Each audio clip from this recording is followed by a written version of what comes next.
Kwanza nitambue mtumishi wa rafiki yangu Joseph Reverend Isaac, tumekuja kutupia neno.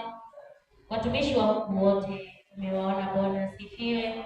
Na pia washirika na yule rafiki nimekuja na yeye na mume wangu Kitonga. Bwana Yesu asifiwe. Nisalimie kwa jina la Yesu Kristo.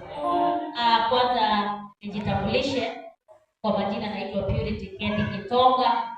Nimeokoka. Yesu mwana wa Mungu ni mwaminifu katika maisha yangu. Najua mnanijua sana. Purity Kitonga, nimekuja hata nakuta bado majina iko pale pale ikitoka kwa barabara. Niseme siku ya leo nimeheshimika sana. Nilikuwa nianzane na nyinyi kitambo, lakini shetani ni muongo. Ile siku tulikuwa tupatane na Reverend na watumishi wa Mungu.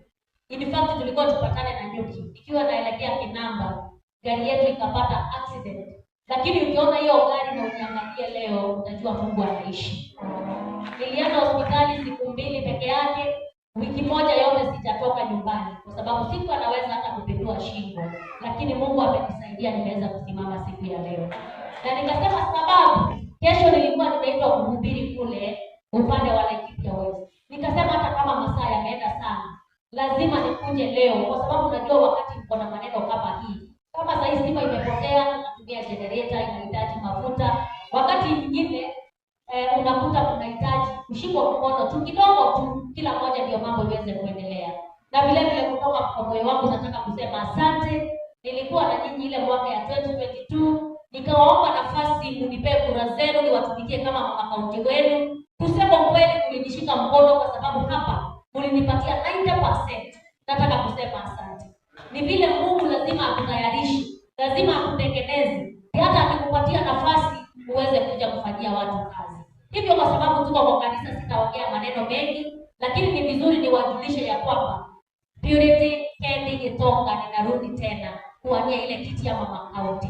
Siwezi nikatulia wakati ninaona bado kina mama hawajashughulikiwa vizuri. Vijana wetu bado wanahitaji kushikwa mkono waende university, wengine tuwasaidie ndio waweze kufika mahali, na vile vile wazee wetu. Na kwa sababu hizi platform ya kuongea maneno mengi, ninaomba mniaminie tu na nipate kibali katika mioyo yenu.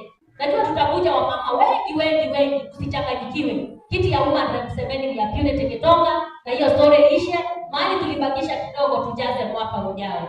Mungu awabariki na watende mema, na kwa heshima kubwa nataka kumwalika mume wangu Kitonga pia akaweze kuwasalimia, alafu nimwite rafiki yangu Jeni tuweze kumalizia.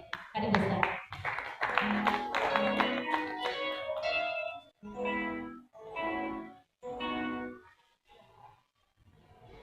Bwana Yesu asifiwe. Praise the Lord. Watumishi wa Bwana Yesu asifiwe. Bwana Yesu asifiwe. Tumepatana tena kutoka. Nimebarikiwa huo na mchache tuweza kufika hapa. Thank you for the word. Bwana Yesu asifiwe. Huyu ndiye Kitonga na ameokoka. Kristo mwana wa Mungu ni mwokozi wa maisha yangu, naishi kukaa ndani yake. Bwana Yesu asifiwe. Niwashukuru sana kwa sababu nyinyi watu mliheshimisha Mungu. Tingiza idea karibu naye, msalimie, tumwambie pokea shukrani ya Kitonga. Bwana Yesu asifiwe. Kwa sababu Biblia hii kuamini mwanamke is by grace of God. Bwana Yesu asifiwe. Na mlimwamini bila